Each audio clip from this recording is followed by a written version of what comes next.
Bir odam aytadi, do'stim shifoxonaga deydi, tushib qoldi, bordim ko'rgan. O'pkasidan operatsiya qilishibdi, yarmini kesib tashlabdi.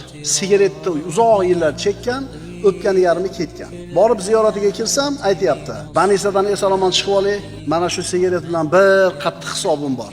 Lekin u kasal uni shifoxonadan sog'lom bo'lib tirik chiqishiga sabab bo'lmadi, o'lib qoldi. Ilmli odam edi, oliy ma'lumotli odam edi, lekin uzoq yillar davomida tamakini chekdi. Nima uchun tashlab yubormadi? Irodasini quvvati yetmadi. Qachon o'sha irodani topdi o'zida? Qachon tashlayman bu sigaretni dedi?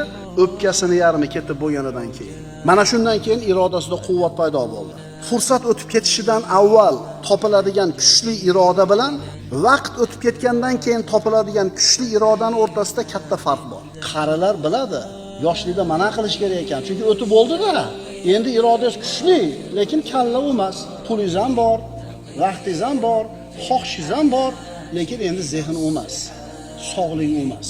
Fursat o'tib ketishdan avval topiladigan kuchli iroda bilan vaqt o'tib ketgandan keyin topiladigan kuchli iroda orasida farq bor.